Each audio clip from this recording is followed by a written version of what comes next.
Hello, this is Kris Nelson from EvolvedConsciousness.org. Today I'm going to be reading the article and additional explanation on Tracing Reality, the Visionary Quest to Wisdom, which is another etymological breakdown relating to reality, consciousness, tracing reality, vision, seeing, and wisdom, which is related to right action. This was published on the 7th of December 2014. I just want to make an introductory note first. Since I have been delving into the trivium for a large part of last year, more deeply, reading Sister Miriam Joseph's book and understanding and getting into Gene Odening's material more than I had previously gone in 2010. I haven't looked back into the trivium because I understood how the general processes worked. But understanding the power of the origin of symbols and how it comes as a reflection of reality in order to understand reality and communicate about reality. So reality is the base foundation through which symbols are derived, and then we can communicate about them and derive knowledge from reality, and that knowledge is put into symbols, and then we communicate about that.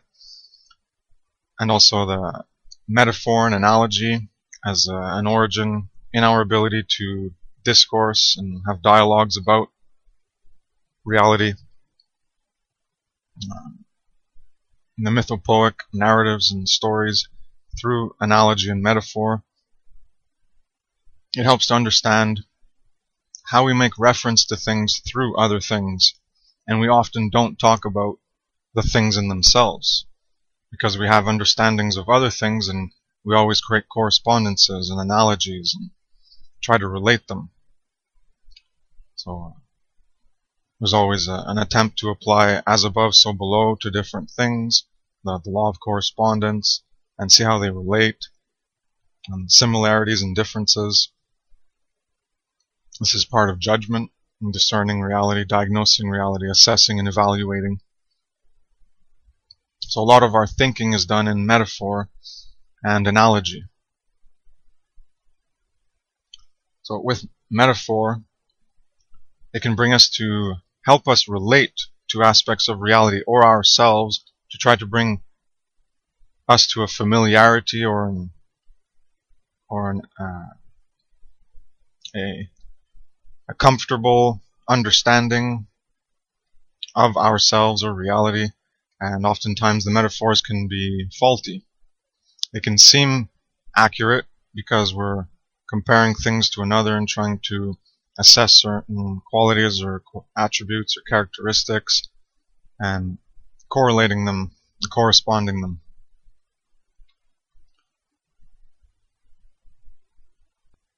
But as I say, the metaphor can be faulty because, again, we're trying to relate one thing in reality through another, but sometimes the analogy and the metaphor, the correspondence, isn't actually correct. It's only a loose correspondence. It's a creative imagination of how they can relate for us to understand reality more. One thing in relation to another, because that's how the universe is. The existence in reality is the universe. The variability, diversity, and multiplicity of everything in the universe has an interrelation. Everything is relative to another in position, in even in the bigger components, in the macro or the micro. The relative components in the micro quantum world allow locality from non-locality and develop into a certain coordination and arrangement of component parts, develop into larger complexity, which develops emergent properties, and on as it goes into atoms, well, the subatomic particles, and then atoms. From the field, subatomic particles to atoms, and then we have molecules, and let's say for air, that's an all matter, and then you have, we'll get to animals, so you'll have the organic aspect of cells, and then the body, and then we have that individuated aspect, and then you also have bigger parts of matter. So you have different components of matter conglomerating, and you have a planet. And then on the planet, well, you have an emergent property is you have an atmosphere, and gravity forms because it's a certain mass and energy, and gravity is there. But ultimately, it's all based on everything that we understand from reality is based in reality. So metaphors can be limiting, and oftentimes we use metaphors to try to make sense of things, and it can provide us with a framework to model ourselves and reality, but it might not be completely accurate. So in my work, when I talk about things related to consciousness, well, we can see it from our own expressions, and we can relate it and understand it like thoughts, emotions, and actions. Well, those are words that were created to describe things in reality, such as our thoughts and the emotions, and we have feelings, and we have actions and behaviors. So words describe things in reality. If you're going to use a metaphor to relate things, sometimes it can be faulty. So the things that don't exist in reality that we imagine, such as, well, what I've been calling the transcendental aspects of being is another analogy. It's a term to relate to something that is not itself existent and is beyond certain individuals. They're like universals. They're not universals in terms of man, a human, or animal, which are universals related to within the physical as part of their as a characteristic, as an aspect that doesn't exist, because an animal or a human doesn't exist in itself. It's a person that belongs to that class, to that category. So there are categorizations of universals that are within the things that exist. The particularized aspects of reality contain the universals. Now there's other types of universals that we can relate to, such as truth, love, good, right, morality. They don't exist in themselves in our reality. There's not like, oh, there's the object good, there's the object truth, there's the object of love, and there's the object of right, and there's the object of morality. But these things are expressive in non-tangible ways through us, through things in reality. So if you take good, well, if you want to imagine, if you go through causality to a prime source, say you go through science of the Big Bang and the singularity, well, that's energy. And energy, you think of the quantum field. Below the subatomic particles, everything is a field. There's fields and fields, and a bunch of different fields. And then you have the subatomic particles and the atomic particles and atoms and molecules, etc. I have a diagram of that scale in matter and energy in metaphysics, reality, and language, fundamentals of the trivium method, if you want to check that out. I believe it's image 17 or 18. But so the point I'm getting at is we can try to figure things out. So we go to a prime cause, a prime mover. Science goes back and looks, oh, Big Bang, theoretical, and then singularity, theoretical, and then we can relate this to what we've understood about quantum energy and the fields within fields and different fields fluctuating and interconnecting, and then that creates subatomic particles, etc., as it progresses in scale and complexity and emergent phenomenon. Now this is what I've been talking about recently. This is my understanding about how all reality functions, is that from a base energy layer, so you'd have the first 7 dimensions of the total 11 dimensions. Now they are the base. They are higher frequency, but they are lower. And they're more basic, less complexity. It's all energy. And then as you go up, the energy coalesces, or the fields coalesce into subatomic particles, which still have dualistic properties of the field and particularization in material reality. But as you go up in complexity, the properties, the non-locality transforms into a locality whereby things exist and they remain permanent. They don't fluctuate in terms of energy and matter. So more complexity, more emergent phenomenon, matter, and then you have different things like plants, and then eventually you get to animals that can express consciousness, because the emergent property through the physiology of a matter object allows for the emergence of consciousness through electrochemical processing in the seat of the brain. Without a brain, there is no consciousness. Period. End of line. Everyone knows that. Everyone should know that by now. In terms of reality, the reality we live in, what we define as consciousness, as I've already defined partially in axioms, existence, consciousness, and identity, and as I will define more here through the etymology. The etymologies are about words, the true meaning of words as they reflect reality, so that the words are based on reality. And consciousness is seen through reality. It's not seen anywhere else. You cannot experience consciousness if you don't exist. And there's so-called entities and other energy beings. I have no, as I've mentioned in other places, I have no direct experience to that, but other people say it exists. I don't know if they're,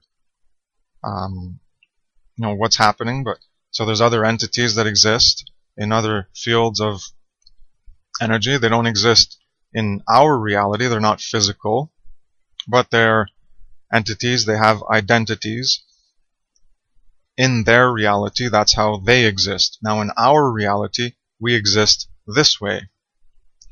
And there might be a way for higher frequency vibratory energies, which does not mean that they're higher beings. It just means that they vibrate at a higher frequency because they're non-physical.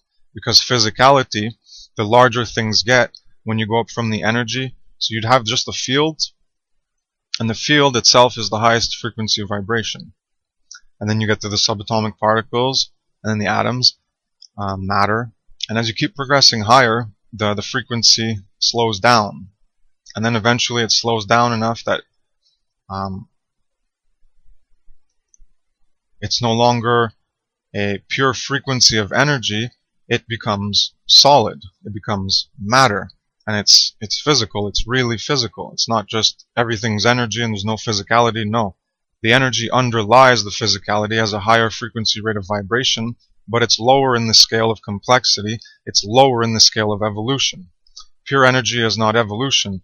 It is devolution. Pure energy is the implicate order. Now, if you look into David Bohm's work, which was a prodigy of Albert Einstein, David Bohm explained it in terms of the implicate and the explicate order. Now, the implicate order would be the first 7 dimensions, and the explicate order would be time and space, where we live in the 4D.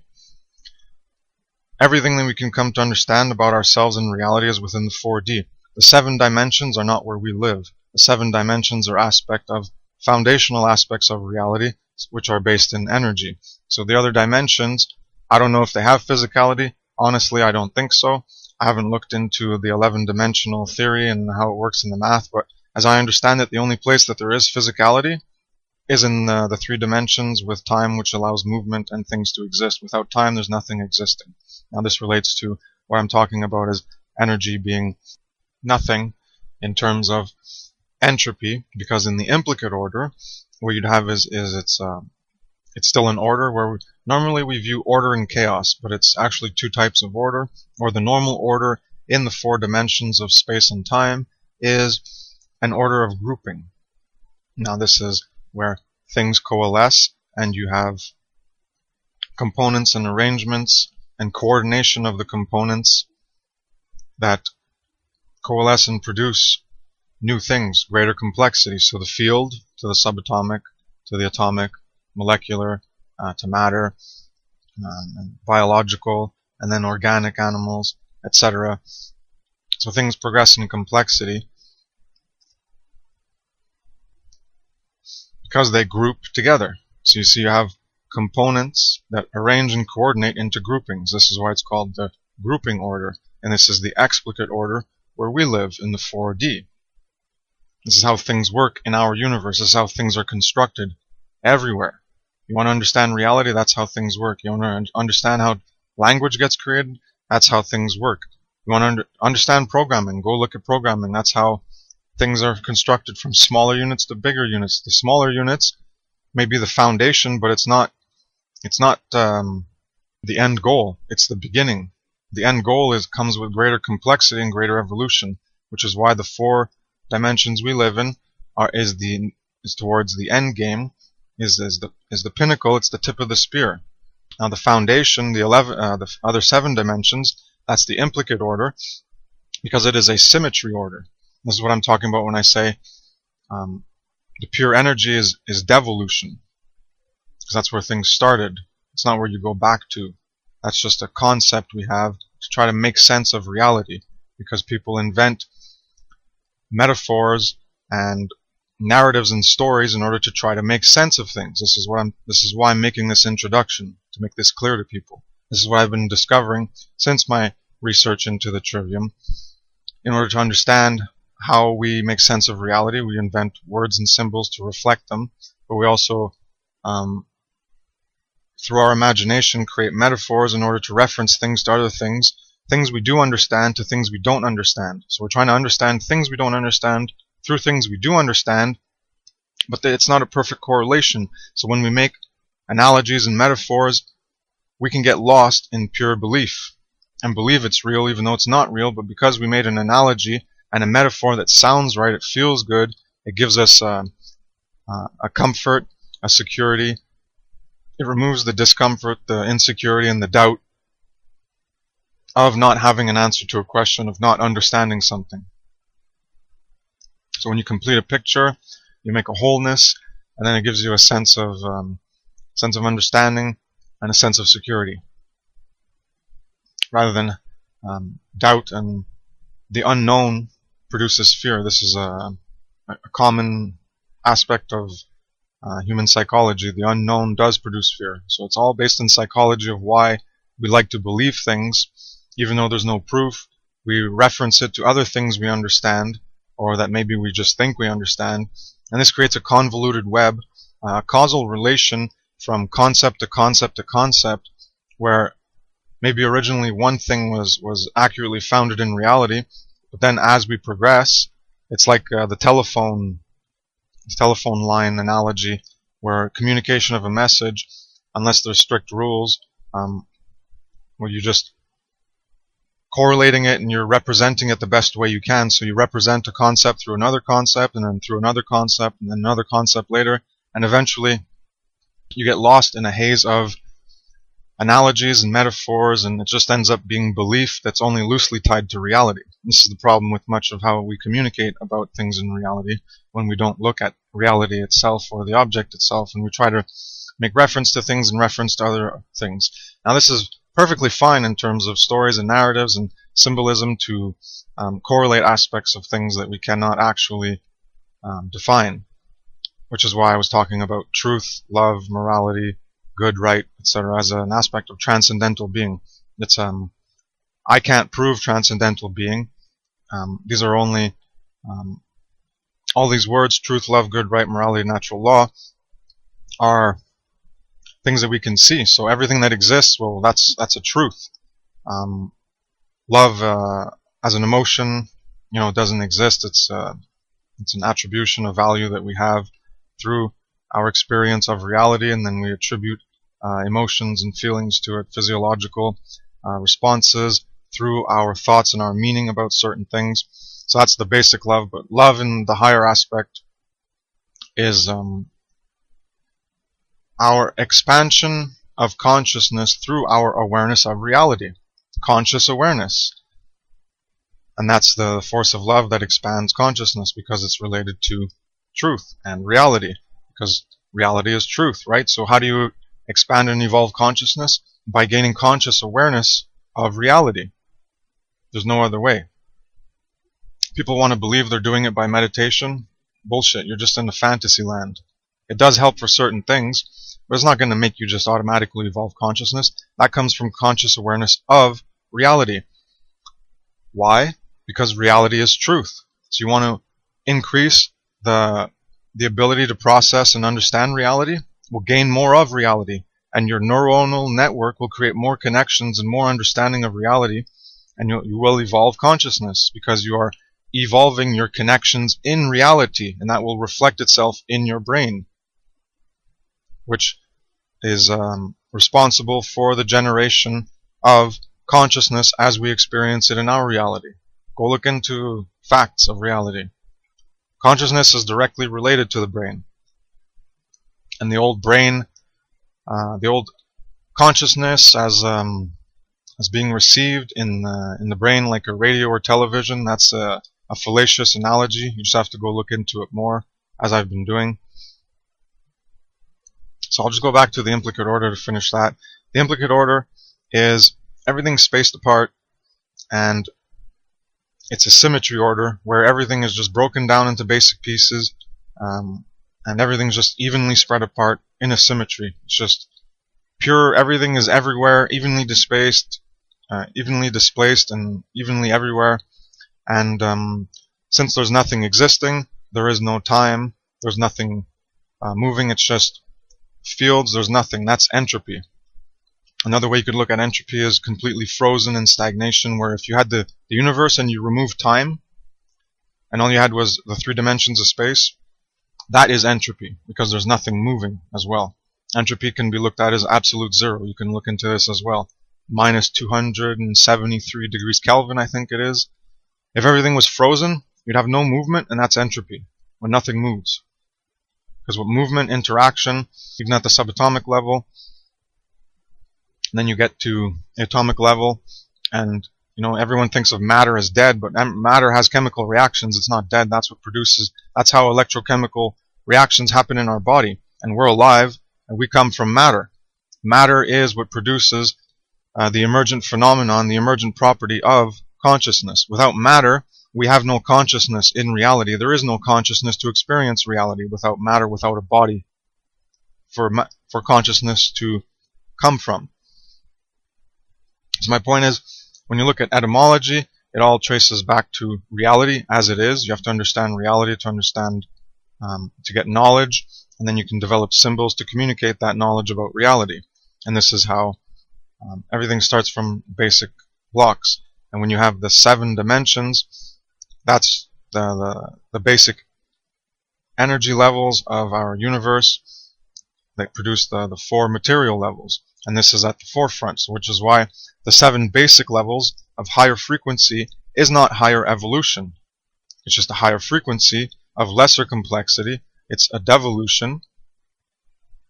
That's not the direction we're supposed to go towards. I'm not saying we're supposed to go towards more denser and denser vibrations of energy. I'm saying that's how matter is produced from the implicate order, from the other dimensions, and then it produces our physicality, and below that is the energy. And so it's foundational, but it's not higher. It's only higher in frequency, and that's why if you understand metaphors, you can see how we can just reference things in terms of other things, and then spirit becomes higher because it's a higher frequency, and then we think, oh well, that's the better thing, right? And then matter is lower because it's a lower vibration. So matter is good is high, and spirit is high, and the sky is high, and the air element is high. So that's the good is the spirit, and then the matter, well, that's low and that's evil. But these are just metaphors and symbolism in order to understand aspects of reality that are not existent in themselves, such as good and evil. This is why they are the transcendental aspects of being, because in reality, so conceptually, in reality, those things do not exist in themselves.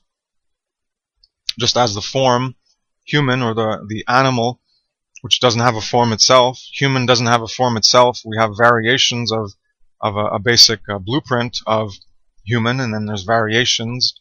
So that's why you get the idea of the morphogenetic field that is responsible for providing forms in a metaphysical sense of a universal that is not seen, that can provide information in order to produce what is seen, which is physicality, the bodies we have. So maybe there's a morphogenetic field for all forms in existence. I don't know. It's a theory to explain things. But the transcendental aspects of being, truth, love, good, right, morality, natural law, etc., whatever else you want, beauty, etc., but beauty is what we create, and it's in the eye of the beholder. Without consciousness to see, there is no, you could say, well, beauty is everywhere. Well, it's a word to describe something because we have consciousness to describe it. You know, if there was no humans, would there be truth? Well, there would be things existing, but would there be anyone to call it truth? Would there be the ability for the power of love as an expansive force of consciousness in order to gain conscious awareness of reality? Well, no, that wouldn't exist either, because there would be no conscious awareness of reality in order for the expansive force of love to be even occurring. And the same for good. Good is a default state. So if you look at pure awareness as a concept for the source consciousness, the simple I that we anthropomorphize, personify, and project onto that experience, that individual internal experience of I awareness. And you can't understand it in any other reference than yourself, because you yourself are having that experience. So it's you put the I onto that experience because it's only in relation to you. It's not in relation to someone else. You know, that's the you consciousness. No, it's being experienced inside of you only.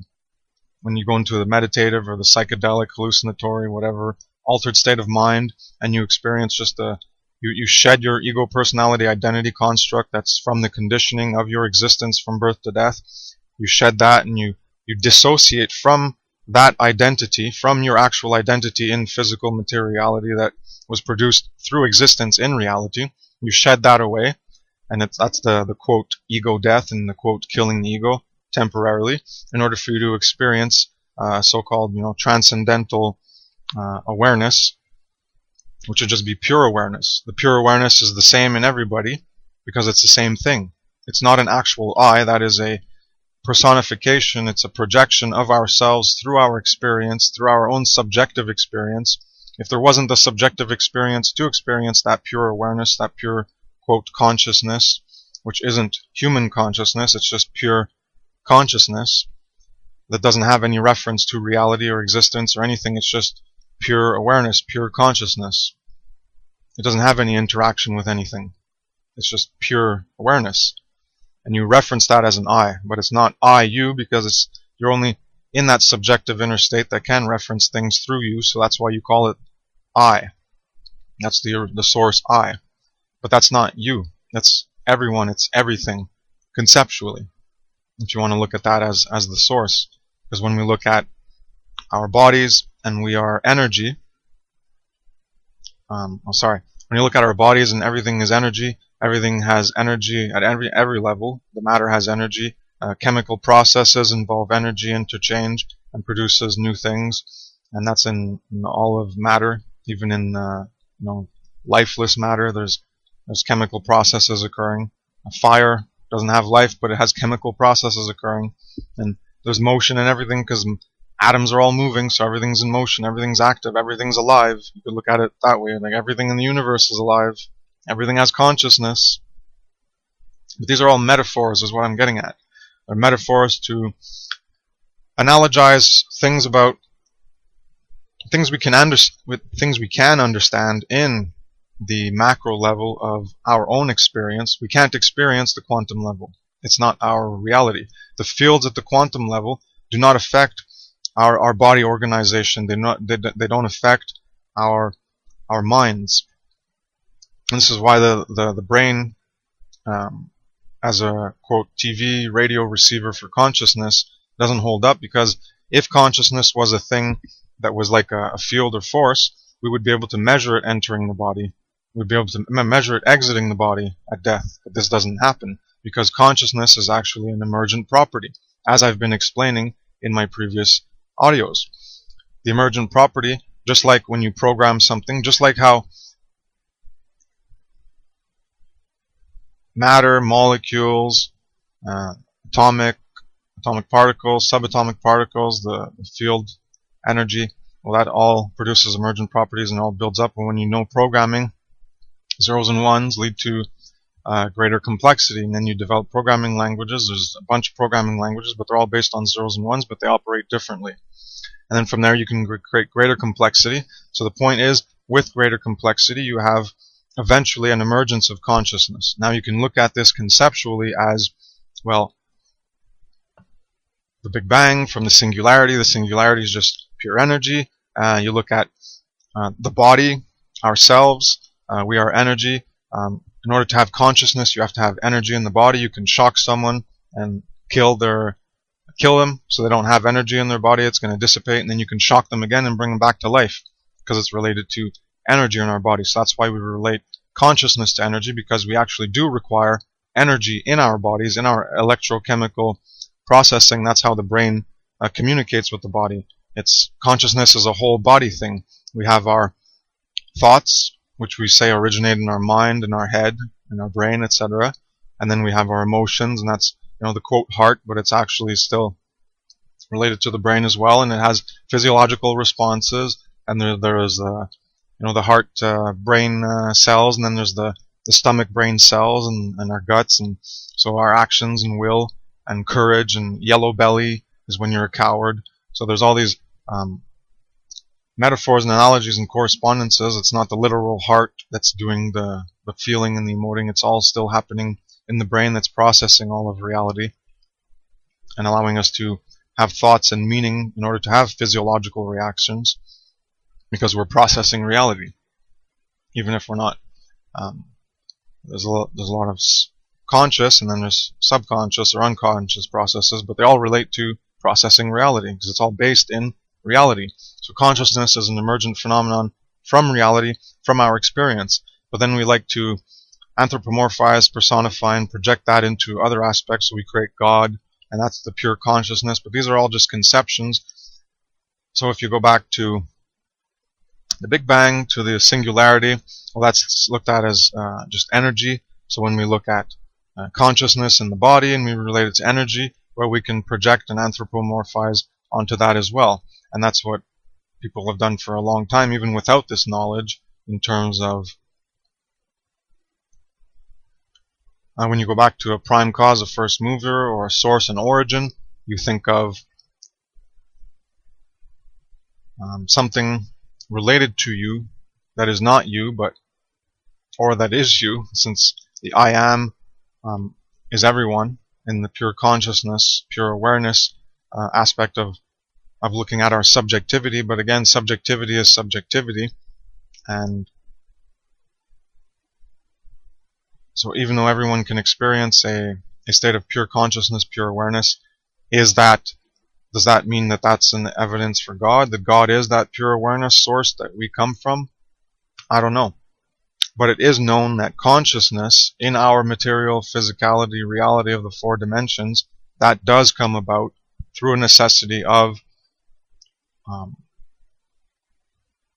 the organic components in a body vehicle that will produce electrochemical processes, and you require a brain, and then that will animate through the production, through the components, the arrangement and coordination of the components, produces a physical body of an organic nature that has a brain, and through that you have electrochemical processes that involve the brain in order for what emerges from the brain, which is consciousness or mind, etc., to control that body vehicle through electrochemical processes, just like things change in reality that don't have consciousness, expressive capabilities within them, and free will, like animals do. Well, there's chemical processes that are occurring, and things change. This is what happens in fire, this is what happens in plants, this is what happens in everything in reality, in the sun. So you can look at everything as being alive, everything is having consciousness, but again, this is a projection of ourselves onto everything else, because we're trying to understand things in relation to ourselves and in relation to reality we already understand. So my point is, we need to go back to the basics. My whole understanding in the past few months is I've always tried to stay grounded to reality, but through the influences of Mark Passio and other people and other things and other concepts, well, everything that inputs into us has an influence upon us. That's how things work. Even if we're not aware of it, everything has an influence. So we are influenced by what other people say, and we need to take the time to ground things back down to reality, always, because we're being inducted with a belief, with a concept. Is it true? Do you just believe it's true because it sounds good, it makes sense, it fills in the fear from that hole of an unanswered question, the unknown, the fear of the unknown. So if you don't have the answer, it's an unknown, and you have some aspect of fear, insecurity, doubt, discomfort. So we need to ground things back down to reality through deduction of the inducted universal general concepts. We need to verify them back down to reality. So this is what I've been doing with natural law in the past few months, and I found a lot of errors in the way people conceive of natural law. Anyways, I'll get into that in my next work project, but my point is we need to really get back down to reality. We need to really get back grounded to reality and not get lost in the other 7 dimensions or in the quantum field, which far too many people are doing in New Age bullshit and pseudo-spirituality. And they're just inventing from the fantasies of minds, inducting beliefs and concepts through analogy and metaphor and correspondence that don't have any basis in actual reality that we live in. Saying, oh, everything's energy, reality doesn't exist. People believe whatever they want to believe because they don't ground things back into the physical reality we actually live in, which is here in this reality. We don't live in other realities. We don't live in the quantum world. But people dissociate from where they actually are and try to make sense of where they are based on other places. So people get lost in inner subjectivity and induced states of consciousness where they think they're experiencing things that may or may not be real, or you have astral projection that can be, reproduced in a laboratory through brain stimulus, and a bunch of things can be reproduced that people think are real because they experience it subjectively in their inner world, right? Because you have subjective reality, which is a multiverse. I've explained this in recent articles. This multiverse you have is a parallel processing to the objective universe in reality, where you can imagine anything. You can create multiple scenarios that never actually existed. You can imagine anything. It's a world of imagination, a subjective reality. And in this subjective reality, you can have experiences that aren't real, but then you take them as real. But these experiences can also be reproduced without direct subjectivity of, say, meditation or other altered states, and just through stimulus of the brain, which is in control of consciousness in this vehicle, in our body vehicles, as I've been explaining. So you can induce all these things that people say are real, but are not real because it's just in the subjective multiverse of the imaginal realm of the mind. So something, everyone believes that whatever their subjective experience is, and then they're going to relate it as reality because they do not understand the differences between what is possible, probable, and actual, which is why I actually started this introduction. Sorry, we're 40 minutes in, but it's important to understand we need to ground things back down in reality into what is actual, rather than get lost in the speculation and the imagination of our phantasmal world of our subjective multiverse, which is trying to parallel process with reality, but a lot of times we get out of sync and we imagine things that aren't in reality, and then we're projecting that unreality into reality and we think it's reality. But it's not grounded in reality, it's just speculation, it's a belief, it's an analogy, a metaphor, a correspondence, a way of generating a concept in order to make sense of things that we don't have an answer to, that we want an answer to, because we're trying to find meaning in things in our lives, in ourselves, and in the universe that we don't have an answer to, or we're trying to find an answer to, or maybe even your question is baseless and useless to even ask. You're asking a question for something that doesn't even matter. That happens a lot. So my point is, get back grounded in reality. Stop believing whatever the hell you want to believe, and trace things back down to reality. Whatever concept, universal general concept or idea you have, take the time and make sure it traces back to reality. that it's actually grounded and not a free-floating belief where you just have concepts that are generated from other concepts, and then they create this false correspondence, and all you have is a free-floating belief in your mind that has very loose, tenuous, or non-existent correspondence to data sets in reality. You have 1 or 2 points, but it's not even an accurate representation because you're creating a whole superstructure of 10,000 aspects, or 100 things, and you're correlating them, but they're only tied to like 2, 3, 4, 5 things in reality. And it's also, it can be a misunderstanding of things in reality because we don't understand that aspect of reality enough, and it's already corresponded with things we do understand. But through that correspondence, through that analogy and metaphor, we don't create an accurate representation or model, and then we create other beliefs based on that faulty model. And it's just like the straight path, and then you go off a path in one fork, and then you create another fork, and another fork in the road, and another fork in the road, and then after 5 iterations, well, instead of being straight on the 0 degree, you end up being, 90 degrees or 120 degrees off, and you end up going in the wrong direction. It's like, whoa, well, how did I end up here?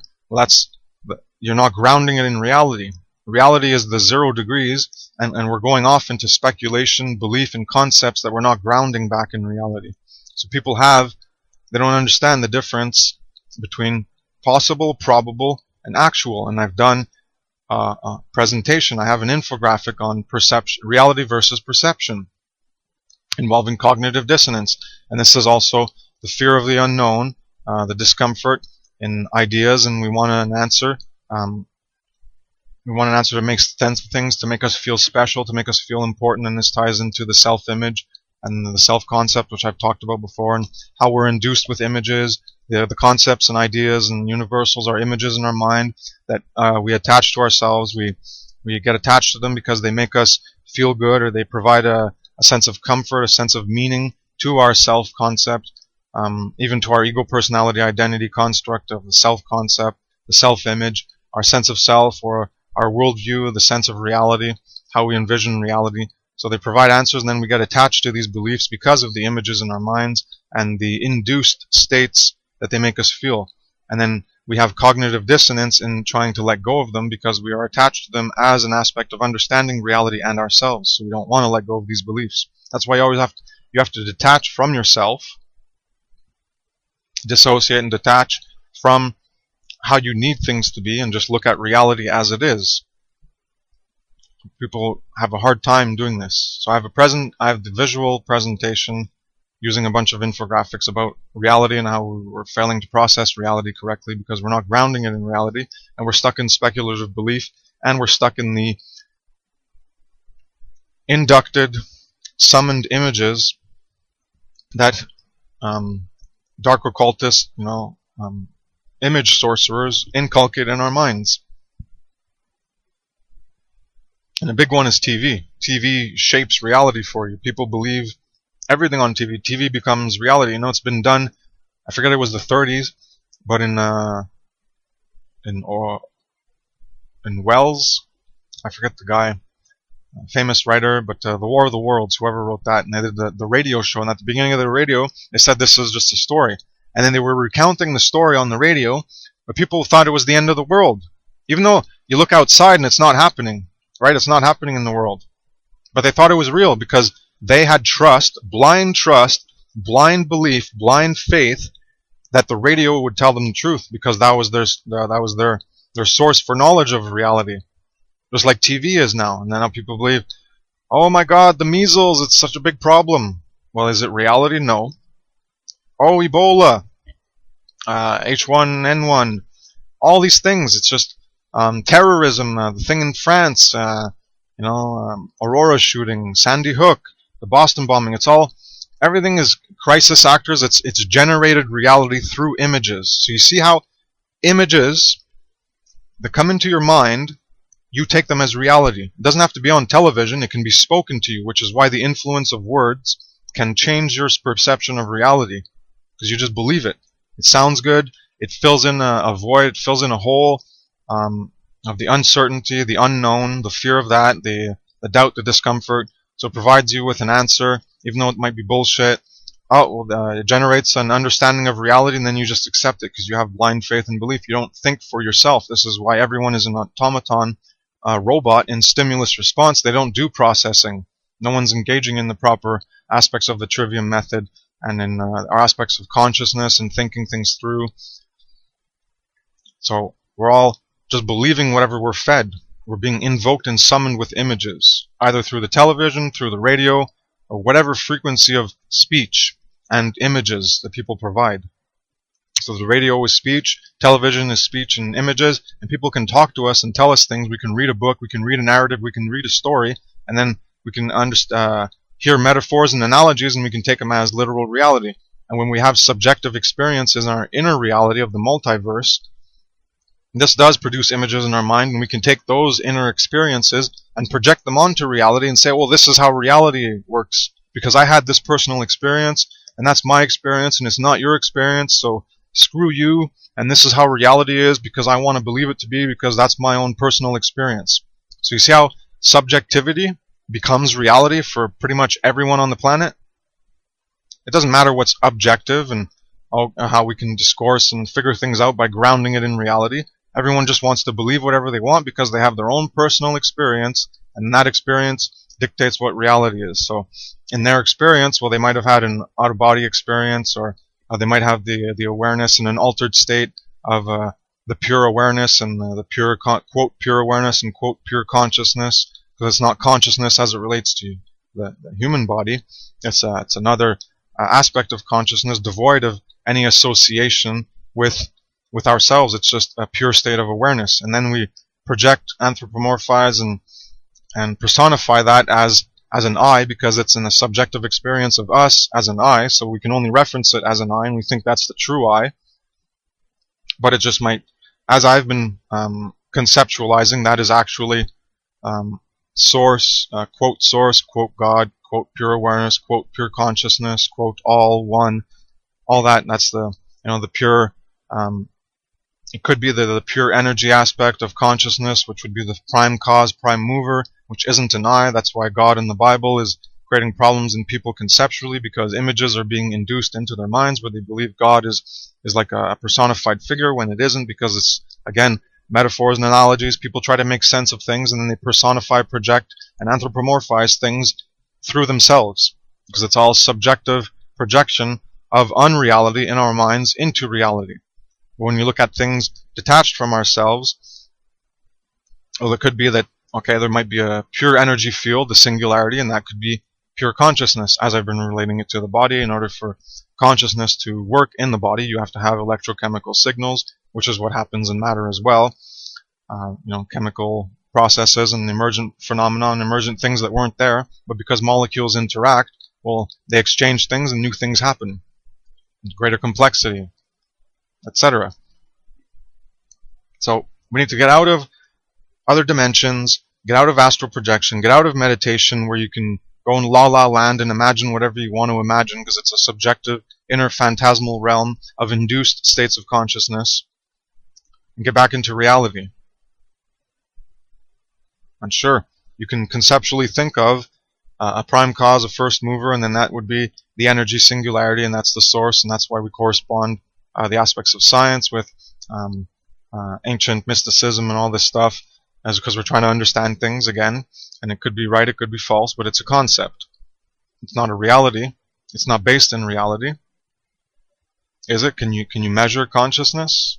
Or you can measure the effects of consciousness in the body, electrochemical signals, but you can't measure consciousness coming in, you can't measure consciousness coming out, because consciousness comes from within. Now this is where I'm going to re-listen to the part 4 of the Post-Human World by Marco Tsarion, because I remember him mentioning how the self comes from the body. And I had misinterpreted his understanding as, well, he's actually talking about the ego-personality identity construct, which is a result of our existence from birth to death, and how we are conditioned from our environment and people around us, and how we can recondition ourselves to become a different personality, a different person, have a different identity. We can change ourselves because we're shapeshifter chameleons, as I've mentioned in Character and Our Character, like the clay, where you can engrave things on. Well, we are like clay, which can engrave things on because we are a blank state. That's why I corresponded as well in the concept to the pure awareness, pure consciousness, quote, consciousness, because we are, that is what develops in us, and I was relating it to an emergent property phenomenon from the prime causal force of energy, which creates energy at one, which is the pure source, all one, identical thing at one level, and then that progresses to an energy field, and then from there we build up. So even in that concept, God would be at the lowest point, not at the highest point. It would be the highest frequency. It would be the culmination, the all base foundational level, like the base of a pyramid. But then you build up things as you go up. And in terms of the infinite field and the infinite scope, well, it's the largest base as well. And then as you go up, the more you organize things, well, that's where the grouping comes from, because in the implicate order, where it's a symmetry order, it's an order of things evenly displaced everywhere. Because if you have just an all one pure energy, well, there's not one thing in one place and another thing in another place. It's just everything is evenly displaced, whatever it is. If it's just pure energy, so it's the all one, everything, everywhere, infinite.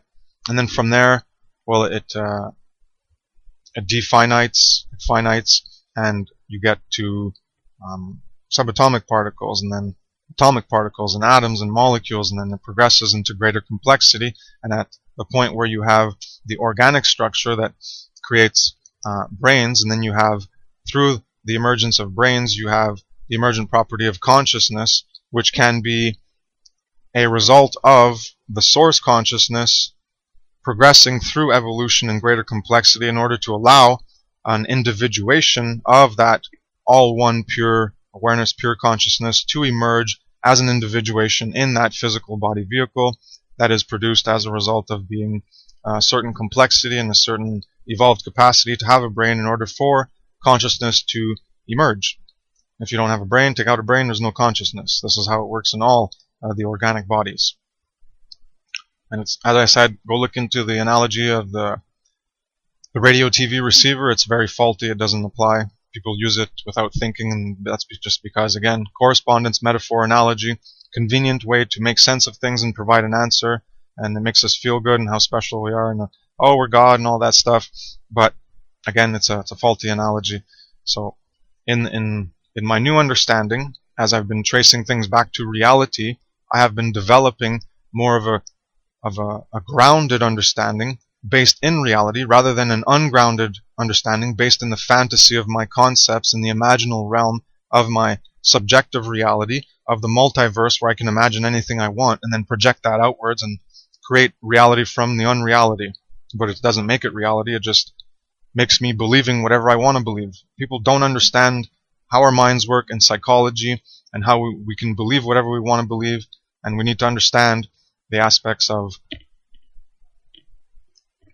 possible, probable, and actual. So you start from reality, where you have actual things, and then from connecting things in reality, from tracing things in reality, well then the visionary quest to wisdom, right? Then you'll actually gain an understanding of reality. You'll have knowledge in reality, which provides you with an accurate understanding of reality, and then you'll gain wisdom to act in reality in the right way. Because you want to act in reality in the right way, based on the speculation and the concepts of your mind that are not representative in reality, well, good luck with that. You do not need to accept any... You don't need the concept of God as espoused by any religion, or even as a concept that I understand it, in order to be moral, in order to create true freedom and peace on this planet. People want to believe, oh, you need to accept God. No, you don't. I was in Roman Catholic education school since I was very young, and I went to the three of the seven virtues in the Catholic stupid religion. There's the baptism, and there's a confirmation and communion. It's all a bunch of bullshit. And another one's you got to get married, and there's all these other things.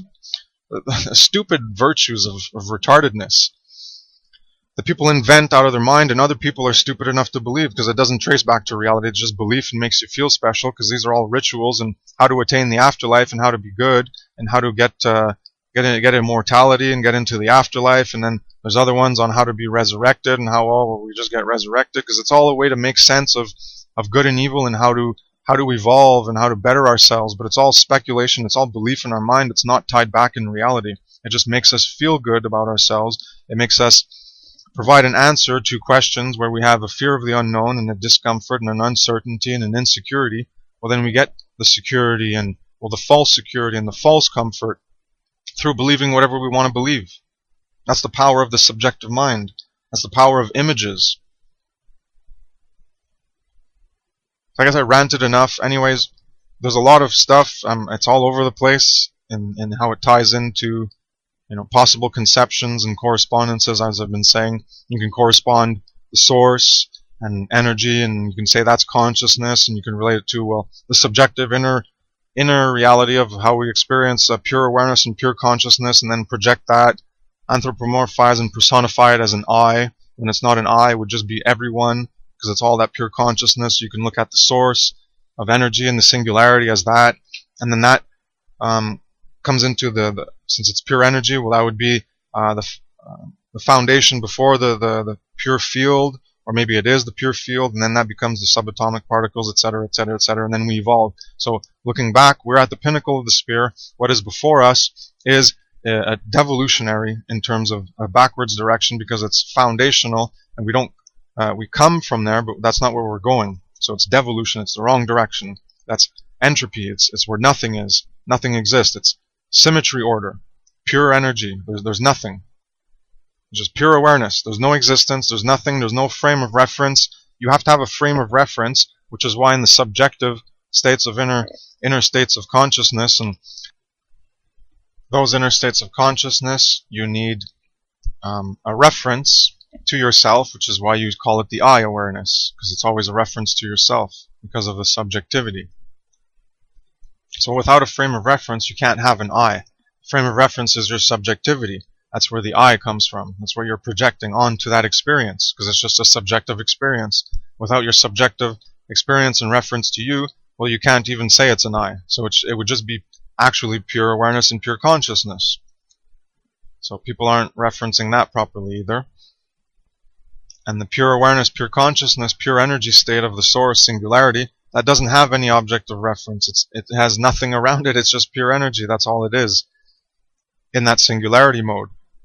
And that would be no I. There's no identity. It's just identicalness. That's why there's the two levels of identity. One is identity, where we have identification. We have ID cards because we're one and not another. But when you have in the pure oneness, that's not an identity. It's just one identical thing. It doesn't have a frame of reference. There's no variability, multiplicity, and diversity in order for an identity to be formed. That's how identities are formed, is in the variability, multiplicity, and diversity of individuation. You do not have an identity when you are the all-one, which is the pure consciousness, which would be the source for our consciousness, as some people envision, through a subjective awareness, subjective states of awareness of how they dissociate from themselves, and then all that's left when you remove the ego personality identity from conditioning from birth until death, all you are left with is just pure consciousness and pure awareness, which would be the actual emergent state of from our brains, from our bodies, because you can't have the consciousness in reality without the organic body vehicle and the brain in order to produce the brain and have electrochemical processes in order to experience reality through the body.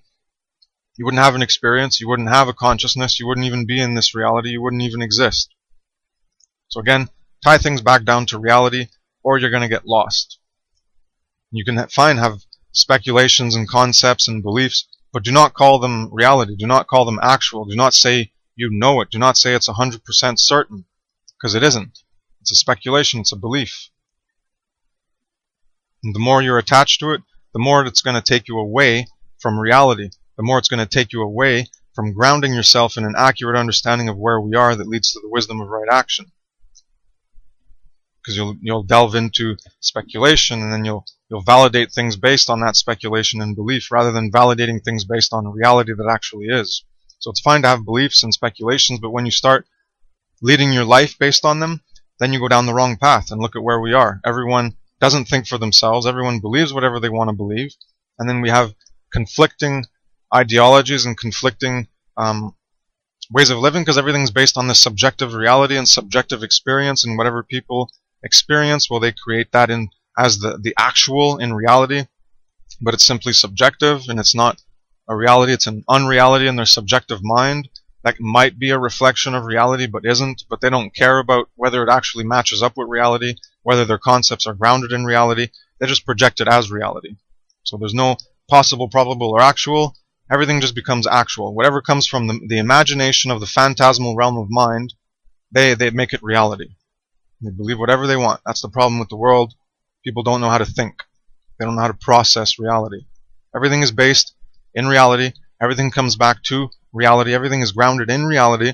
We, in reality, in the 4 dimensions of 3 space and 1 time, where syntropy exists to create complexity. Before that, lower levels, pure energy, it's simplicity, there's no complexity, there's no evolution, it's reverse of evolution. So this is why people are attached to the beliefs, well, when you start to think of the purpose of existence, I say refrain from thinking of that, because you're going to want to accept things like ascension and transcendence and evolution into a pure being of light and all these other fantasies that make you feel good because of the darkness and the fear of the uncertainty and the unknown and the insecurity and discomfort that not having that answer for the question of what's the purpose of existence. Oh, I've thought about it a lot, and originally it got me down nihilism and solipsism. And the way to get back out of that is to get back grounded in reality and stay out of the speculative necessity to have an answer to a speculative question that doesn't need to be asked in order to do things properly. You want to create right, you want to create in the wisdom of right action, you do not need to have an answer of, oh, what's the purpose of the universe, and why does the universe exist, and where are we going? These are answers you can't even have. You can speculate about them, but if you're going to make them actual and you're going to live your life based on these imaginations from your mind or imaginations from other people that they inculcate and invoke and summon images in you that you then believe because they provide an answer and make you feel good about your position in the universe and about yourself and about where we're headed, rather than not have an answer. People want to have answers. It's a deep yearning. And when you can't have it, oh, well, there's the insecurity, there's the doubt, there's the discomfort, there's the fear of the unknown. So every time I think about the purpose, it brings me to a dark place, because you can't find the answer. So I don't spend my time thinking about the purpose of the universe and the purpose of humanity and why we exist and why things evolved and why. You can think of a million why questions that you can't have the answer to, and you want to invent an answer to and believe whatever you want. Well, I'm just warning you that you're going down a dark path, the real dark path. You want to claim that I'm going down a dark path because I don't accept in this concept of an intermediary soul thing that's responsible for the generation of our consciousness as in our body vehicle, that's the radio television receiver, and the soul is who we really are. Well, no, I call that bullshit, because it doesn't hold any water to me. Even in my conception of God and everything and the source of everything, I don't need that. I've explained where it comes from the source energy to the source field to the subatomic and everything, and then eventually, when you have the greater evolutionary complexity, then consciousness can manifest from that source pure consciousness as an individuation of consciousness that then forms its own identity based on being born and existing within conditional parameters of the multiplicity, diversity, and variability of things that exist in the universe, where there's relative interaction, where the environment influences us, our parents influence us, everything influences us to become who we are as an ego personality identity construct, and that's where the real identity is. And apart from that, there is no identity. Because the pure consciousness, pure quote consciousness, pure quote awareness at the source, well, that's just the one, the all, the identical. It's not a bunch of trillions and trillions of identities that coalesce to form one. That's just a belief you have in your mind, again, anthropomorphizing, projecting, and whatever the third word I was using. Personification. Just like what was done in the past through symbolism. All the gods are all personifications. They're allegorical, metaphorical story narratives in order to try to explain aspects of reality through a story, through colorful symbolism, through imagery. So you get imagery in your mind and you think of things, and it allows you to understand one thing in relation to another, which is the purpose of the whole four elements. It's to understand ourselves and how we generate in reality. And then it gets bastardized over time and centuries and millennia. And then even though the Egyptians might have started, or the Atlanteans or whatever, and ancient civilizations, well, it goes down and down, just like I was saying at the beginning of this audio. The telephone line, the information gets diluted and perverted.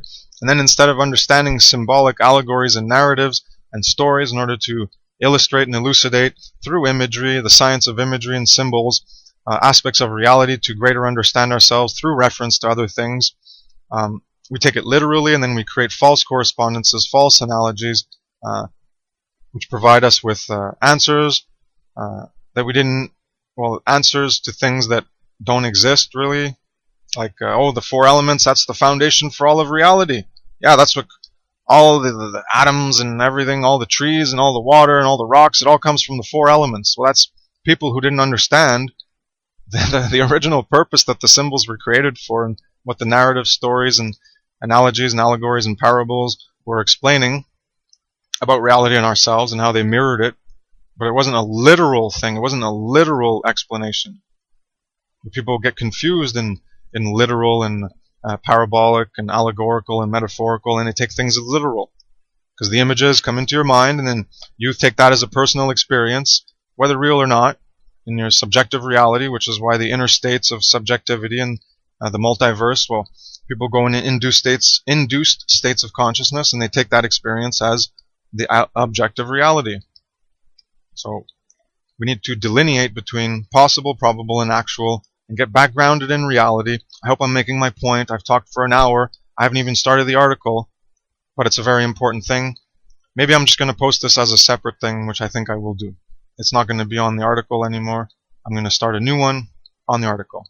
So I just had to clear that up on where my understanding of reality is going, based on an actual grounding in reality, rather than the fantasy of the multiverse of my attempt to process parallelly to reality, but failing, because we just believe whatever we want and accept whatever conceptions that provide us with a sense of security and an answer to a question. So as long as other people can't answer our questions, we're going to desperately hold on to beliefs. We're going to remain attached to our beliefs, to our concepts, which are not grounded in reality, just because, someone can't answer it in another way, and we need an answer. We're desperately holding on to an answer. So unless you can answer my question, I'm not going to let go of my belief. I'm going to believe it's the reality. I'm going to say it's 100% certain. I'm going to say I know it. Because again, you're attached to belief. You can't let go of it. So that's all people have to do to remain ignorant, is say that, if you can't answer my question, or if you can't answer the question in a better way than this model, this belief, this conception provides me with an answer to alleviate my insecurity, my discomfort, my doubt, and my fear of the unknown, then I'm going to willingly remain attached to it, because I need to feel good, and I don't like to be uncertain about things. Why can't people just admit, I don't know? I do that a lot. That's why I call things conceptions, and I call things related to truth and the transcendental being. I'm relating them to conceptions, delineated from things that we can actually verify, such as the states of consciousness, thoughts, emotions, actions, and the way the trivium method work. All that work I've been doing is actually grounded in reality, and I've been trying to correspond it to conceptions of a transcendental being through aspects of reality we can verify. Truth, love, good, right, morality. We can understand love as the expansive force of consciousness through a conscious awareness of reality, and reality is what matters. Again, the groundedness of reality is what allows us to expand consciousness. You don't expand consciousness through a phantasmal imagination of your subjective reality, doing as much meditation as you want, astral projection, remote viewing, channeling, whatever subjective inner states of reality will not get you to evolved consciousness, because you're not gaining a conscious awareness of reality. You're not creating more connections in your brain in order to have you expand your conscious awareness of reality, and you're not creating a correspondence between the aspects of your brain that develops, because you can damage your brain, and guess what? It's not a radio receiver where you pull out a wire and whoops, it just stops. You damage your brain, what happens? You're not going to be able to think as good. People have brain damage in certain areas. It corresponds directly with the ability for consciousness to function. So you could still say, oh, well then that's parts of consciousness that aren't coming in and being able to be expressed, or it still comes in but the brain can't express it properly. Sure, but I've explained another model which honestly makes more sense, because when you look at the radio TV analogy properly, rather than in the basic flawed metaphor and analogy that we're used to, you look at it properly, it doesn't make sense. It doesn't hold up. It doesn't hold water.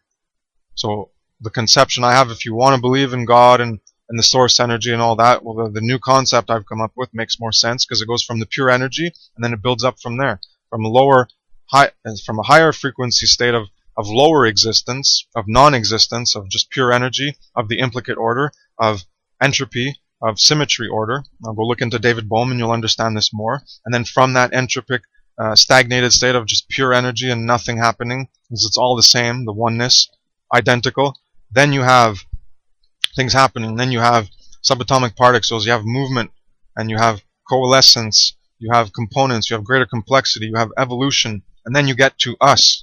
You get to animals, and then you get to humans. Humans as allegedly the most evolved in the universe, or whatever, at least on our planet. That's what we can see. Maybe there's other species underground in the hollow earth. I don't know. Is there evidence? I don't have it. So you want to believe whatever you want, but it's going to get you down the dark path. Not when you ground yourself in reality and you accept possibilities of speculations and concepts and beliefs. That's not the dark path. The dark path is accepting beliefs as reality, accepting things in your subjective state of awareness, in your subjective experience, as the actual reality, globally, universally. You're taking your subjective multiverse and you're projecting it outwards into the objective reality of the universe.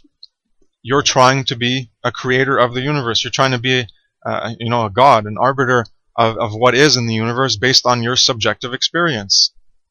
People don't understand the delineation between speculative belief and verifiables in reality.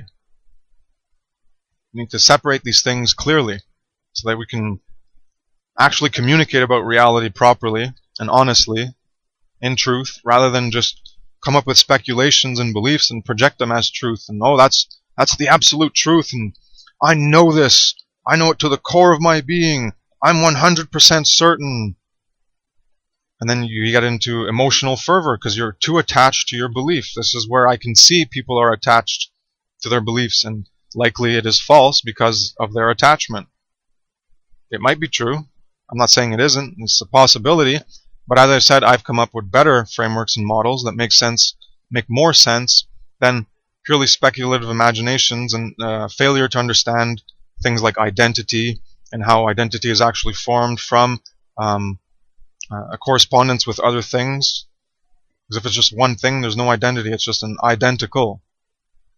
It's anthropomorphizing, personification, and projection of ourselves onto other things that we're trying to make sense of. So all of my research into language and reality and metaphysics and the trivium method and the mythopoeic narrative and story and metaphor and analogy and looking into etymology has led me to this understanding. So if you want to go examine everything I do, go ahead, my work's there. But again, ground it back to reality, which is what I'm doing through etymology, which is what I'm doing through the concepts I come up with. So some of them are speculative, and I'm trying now to delineate more specifically between the speculative aspects of what I, truth level 2, truth, love, good, right, morality, natural law, which is what ought to be. But again, it's less speculative than other things that we can imagine of, because these are ideals of what we know are better ways to live, because we can objectively verify, well, we got murder and rape and assault and theft, well, those things, well, we're just going to believe whatever we want. We're going to call that good. Well, no, we can objectively determine if it's good or bad. Because there's this thing called harm. We can see that things are good or bad. It's not an imagination. Truth, it's expressed in everything. The truth of things that are, well, that's a truth. It's a word for trying to express reality. Things that are solid, it's firm. True, from Deru, and related to druids, and knowledge of the tree, knowledge of what's solid and hard and firm, steadfast, right, straight, forthright, right, and morality. It's all based on the same thing. All these words, truth, right, morality. Go look at characters in our character. I went back into that as well. They're all related, and they're all based in reality because the etymology is founded in reality. And we're using metaphors and analogies, again, like true, deru, relates to a tree and hardness and solidness and firmness and wood, and right. Well, something that's right, 2 + 2 = 4. That's right, that's true. Again, they're the same thing. And when we look at the word right, well, it has morality even in the word, in the etymology, because again, when we gain consciousness, consciousness is related to morality, as I've shown in other work and as I'm going to show in Tracing Reality, a Visionary Quest to Wisdom. It's all based in the same things. So when you understand the etymology and how it reflects reality, how it reflects our operation in reality, and what we know as ideals, as ideas of what we ought to do, well, don't murder and do better and do good. Well, all these things are reflected in reality. That's why I say the transcendental being is a concept, but it's representative by things in reality. Truth, the truth through love as the expansive force of consciousness, through a gaining of conscious awareness of reality. Again, it's grounded in reality. The expansive force of love would not exist without reality, because you can't have an expansive force of love to evolve your consciousness unless you have things in reality in order to evolve your consciousness, to create connections and correspondences to evolve consciousness. So again, it's all tied back to reality. My conceptions all go back to reality in a firm enough way, especially through etymology, in order to conceive of them. So truth, love, good, right, okay, well, that's morality. Okay, we call that natural moral law, and it's not the law in sense of gravity. It's not this thing that happens automatically. We are natural moral law. We are morality, because that's what human consciousness is. Consciousness and conscience is morality, and what is generated, because we are the generators of morality. We are the generators of natural moral law. It is not God, it is not the universe, it is not this untangible thing. We are the generators of morality. If we don't do anything, there's nothing that's going to happen to anybody. You want to let murderers do whatever they want? Well, that's just going to keep happening. The universe is not going to set things right. There's not going to be some magical afterlife or some magical reincarnation that you're going to be punished when you're going to be born as an animal or whatever bullshit you want to believe, because it is bullshit. I'm getting to the end of my line on the bullshit of all these beliefs, because once you tie things back down to reality, so notice how I've never talked about some of the things Mark says, like Mark Passio says, like how natural law is going to get back to you, it's going to reciprocate back onto you, and it's going to get you, and if not the consequences, not in this life, then in the next life. That's just pure belief. Why does he believe that? I don't know, because he's looked into Buddhism and hasn't questioned the karmic and reincarnation cycle theories and conceptions, and see how they're contradictory and they don't make sense, which I have come to understand on my own through thinking these things through, and I've reframe them in ways that make sense through cause and effect, rather than this pure speculative notion of afterlife and reincarnation or all these other things. It's not real. It's speculation. I have been defining in my notes, which I will make it part of my new presentation, how karma actually works. And if you understand the conception of how I'm defining the source, energy, consciousness, etc., then you can also understand how that thing it creates all of reality, and we have emergent properties, and consciousness is an emergent property of the organic sphere of brain. Then you have the ability for cause and effect to keep reproducing, and for people to understand past events through the knowledge of memory that's provided in the consciousness of the brain, and then you can correct your mistakes and not do the same mistakes, and that's karma, to create progressively better into the future. It's because we're all quote reincarnations or quote recyclings from the energy, going up into greater complexity, building up into the physical form, and then the emergent property is consciousness from that source consciousness, and we can view it as an individuation of that source consciousness. But again, this is all projection and anthropomorphization and personification of ourselves into other things. So maybe it's not this way, but that's just a metaphor and an analogy to view an individuation as part of the whole. So we can look at it that way, and if you do, well then we're all the same thing. The only thing that makes us different is being born into a specific body vehicle, which has born in a specific time in a specific place that's different from everyone else who's born in a different time and in a different place. And then they have different impositions. Different things in relation to another have different experiences, have different conditions, have different impositions, and that's how we're all different, even though we're all the same basic consciousness in that conception.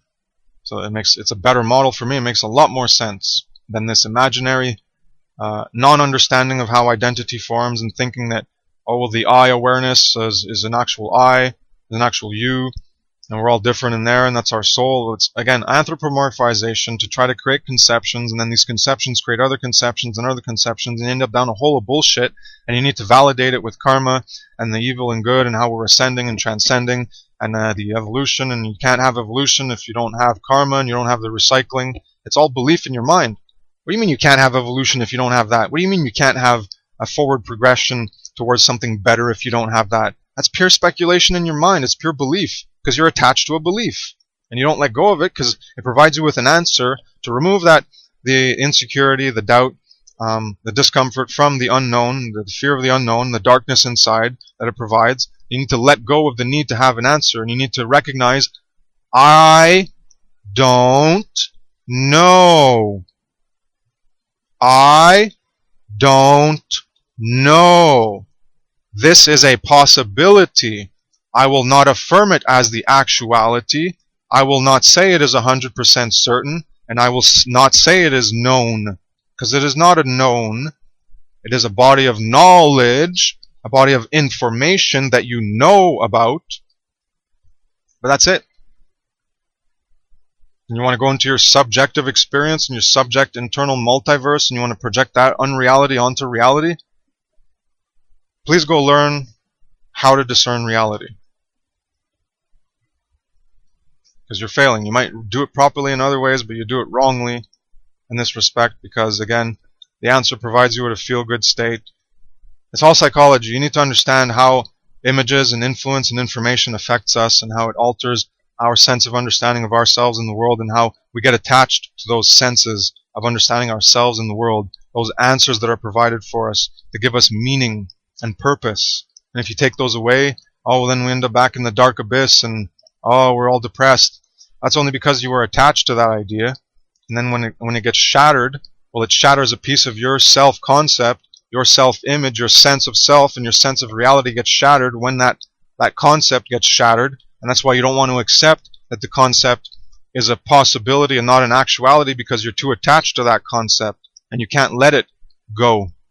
Because if you let it go, then you're letting a part of yourself go, and then you're back into the abyss of the unknown and the uncertainty, and having to admit, I don't know, because we really do want to know things. It's a big drive. Consciousness, knowledge, relates to genus and generation. We want to know where we come from, where we're generated, where everything is generated from. That's what we do. That's what science does. It's looking into what things are generated and how they were generated. Where did the universe come from? How was the universe generated? Well, how were humans generated? Where do we come from? How are we made? How is the body generated? How does the body made? It's all about generation. It's a big part of our lives, generation. And the questions of generation and the answers to generation. And we don't have an answer to generation. We don't have an answer to origins. And that puts us in a negative, dark state. Again, I'm saying the pure speculative belief is the dark pathway, because it doesn't lead you to objective reality. It leads you to speculative subjectivity of believing whatever you want. So admit, I do not know, and be comfortable with that. Take solace in that. Take comfort that you don't know, rather than believing whatever you want to believe just because it provides answers to things, and you won't let go of your belief, and you won't let go of your attachment until another answer takes up the position to provide you with a sense of completion and wholeness in your self-image, your sense of self, and your sense of reality, your worldview. People are too attached to ideas and too attached to beliefs. We're so weak. You can't just admit you don't know, and what does that matter? Why do you need these beliefs to make your life seem meaningful, and to make your purpose seem meaningful? Because you can't know all these why answers, why we're here, why we're evolving, why humanity is here, what the purpose is, what our origins are, why we're into being, why we're progressing, what comes next, are we ascending, are we evolving, are we transcending? It's just, you want answers, but you can't always get the answers, and then you get attached to beliefs to try to provide the answers, and then you don't let go of them. Alright, I'm going to end it there. I could probably talk on and on and on. Maybe I'll put this as part of, I'll join it to the other article I did on symbols, reality, knowledge, belief, and attachment, as it's related to that. But anyways, it was just free-flowing as an introduction to Tracing Reality, a Visionary Quest to Wisdom, and I'm just emphasizing the importance on tracing things back to reality and getting out of your speculative belief, subjective, inner multiverse reality, unreality, and projecting whatever you believe as a valid experience onto reality, even though it cannot be verified. So go look into the things I've been talking about. Consciousness comes from the body. It's not a radio receiver antenna. It doesn't make more sense that way. I used to believe that because I wasn't processing reality. I was being inculcated, induced with images and influences of word vibrations from other people, and that was coming into me, and I would accept them. I was like, oh yeah, that provides an answer. Oh, well, that makes sense. Well, take some time, think it through, relate it back to reality, see how things fit, and then you're like, oh, well, it doesn't connect. That's why logic and non-contradiction is very important. Because when you start to evolve, when you evolve consciousness and you make more connections with things in grounded reality, then you can piece together the things that don't fit in grounded reality. That's why it's very important to learn about reality, and you will gain a conscious awareness of reality, and then I will evolve consciousness, and that is the expansive force of consciousness through a conscious awareness of reality. So the only way to evolve consciousness is through reality, and again, the only way to have consciousness as a human, in order to evolve consciousness, is to be a human in reality. The lower dimensional beings of a higher frequency rate of vibration, because they're only energy, because they can't evolve and they're stuck wherever they are. You can look at Richard Weatherall and other people who discuss these concepts, whether these entities exist or not. I think it is a high degree of probability that they do. Not just simply possibility, I think there is a probability that they do. But they're not us, they're not at the pinnacle of evolution, they're not at the tip of the spear, they're not leading the way. They're back, they're behind, they're degenerated, they're devolved, they're evil, they're corrupted, they're channeling information to twist us around, have us believe in these imagined, inculcated images of the subjective channeled experience, and then that experience becomes real, so what they say is real, and because they're the higher frequency, they know what they're talking about, so then, oh, they know what they're talking about, this is real, the law of one, blah, blah, blah, all this bullshit. But they're all maleficent beings, they're all lower evolved consciousness beings. Do not trust anything from a channeled source. Period. Take what you can reference to reality, because they talk 90%, 99%, 99.999% truth, whatever. But they're always going to get you hooked with a falsity to get you living down the wrong path. Go look at them all. Do they talk about morality objectively? Do they understand good and evil objectively? Look at my work, what I've been able to uncover simply by looking at reality. I've been trying to relate it to, I've come to relate it to transcendental aspects of being. But again, these are related to things that we can express. We can express good, we can express evil. So there is good and evil as an expressions of us, because we are the generators of good or the generators of evil.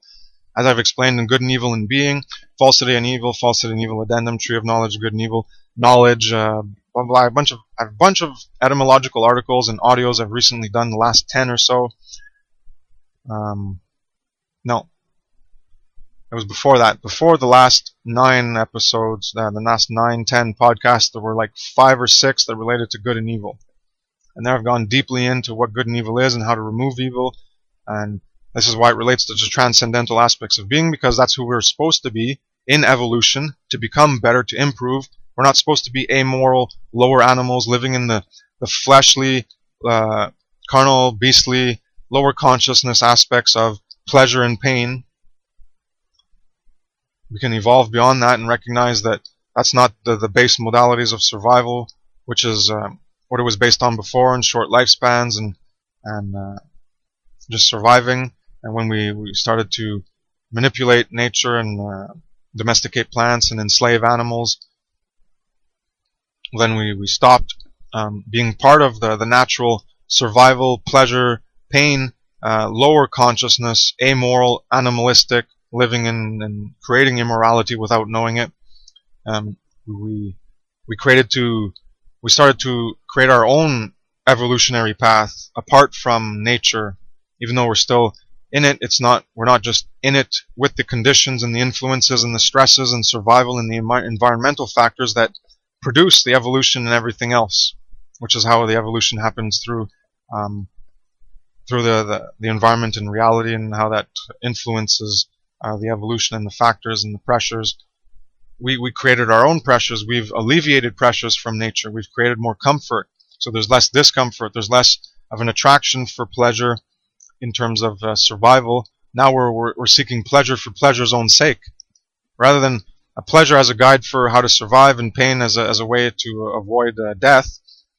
Now we have people seeking pleasure for pleasure and people seeking pain for pain. It's no longer represented in evolutionary ways. So we've stepped out of nature in the nature evolution, and we're guiding our own evolution in terms of consciousness, and as well physiologically and physically. We're altering things that way. And then you get into validations for that as what we've done. And then you have the transhumanism, idiots and retards who want to completely bastardize who we are in our evolution naturally, and make things technological, and body alterations and all these things, and it's just a perversion of humanity. So when we're talking about truth, love, good, right, morality, natural law as a transcendental being, that is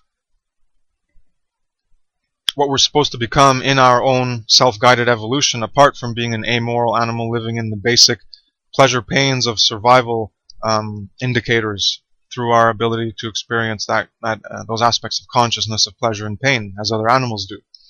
We evolved beyond that. That's evolving consciousness. But now we're still devolved in consciousness because people are seeking pleasure just for pleasure's sake and pain for pain's sake, or it's a perversion of higher order consciousness and where we can go in self-improvement and betterment. We're not focusing on truth and morality. We're focusing on the pleasure trap and just what we can get, on Satanism, my survival, my freedom, and my truth. That's all. We don't care about truth and morality, which is the things that will actually have us progress in evolution, in terms of personal evolution and in terms of species, and creating a heaven on earth rather than the hell and the toxicity of believing whatever we want and creating fantasies and doing whatever we want, and Satanism, and it's all about our pleasure, and it's all a perversion of our true nature of progressing towards truth and morality for evolution. That's why you can relate it to, evolution and comes from God, and the evolution of everything from God and God's will and but it's all anthropomorphizing in conceptual capacity to personify our own aspects, to project our own aspects onto something else. As I've said, in my understanding, it doesn't have an identity. God isn't a thing, it's not a person. We're trying to understand it in relation to us. So we say God's will, the Most High's will, the higher will, the will of God, the will of creation, the will of the universe. The universe doesn't have a will, creation doesn't have a will. It's just, again, different layers of abstraction of the metaphor, where we go from one metaphor to another, one abstraction to another, one concept to another. There's the telephone line breakage. So, you start with, God is natural in nature. God made nature. God made the universe. So then the universe has laws, and it's the law of the universe, and that's the law of God. And the universe's will is God's will, but it's just anthropomorphization. Now the universe has an identity, and it's a being, and it has a personality, and it has a will, has a free will, and it has a consciousness, and it has thoughts, emotions, and actions, and that's where the law is, and the universal moral law. It's the universe that's gonna generate an action It has thoughts and emotions, and it's going to generate an action, and then it's going to pay us back. Oh, even not in this life, in the other life, well, the universal law is going to get you back. I find it very amusing now that I understand more about reality, and how I previously believed in things just on the sake of belief, because of how the correspondence is connected in order to validate a superstructure of belief, in order to validate how natural law was operating everywhere and it was omnipotent. And no, we are natural law, we are morality. Without anyone acting, well, guess what? There is no morality, there is no natural law, natural moral law anyways, and nothing is going to happen to anyone who does evil. Apart from self-destruction, because that's what the recognition is we're all in this together, and if evil just goes on unabated, well, you're going to end up destroying yourselves. That's an important recognition. So yeah, we do it to ourselves. We are natural law. We create the consequences of our own actions. It's all us. It's not a mysterious force. It's not like gravity. It's not like thermodynamics. It's not like the weak or strong force. It is a law of behavior in order to produce evolutionary benefits and produce harmony in a way of coexistence, so that we don't self-destruct and destroy ourselves. That is absolutely true. It is not the universe that will destroy us. If we create a causal effect in the universe to put out energy that, say we set off 1 trillion nuclear bombs, which blows up all the stars in the universe and blows up the universe, well, yeah, that's universal, natural, cosmic law. We did it to ourselves. We blew up the universe because we made it blow up. It's cause and effect. The universe isn't going to come back and say, oh, I'm going to punish you. It's impersonal, like Mark Passio says, but how can you say it's impersonal? Then it has a will, and the natural moral law is going to come back, in the next afterlife, because there's a storehouse of karmic, there's a karmic container that stores out, it's an accounting thing, and if you do evil and you don't make up for it, well, in the next life it's going to get you. No. Who is natural law? Who's the force that's going to get you? Natural law, causal agents. Us, humanity. Other animals are causal agents, but they're not natural moral law causal agents, because they don't understand natural moral law. They don't understand morality. Not conceptually, not in order to actualize it. They have aspects of just simply being and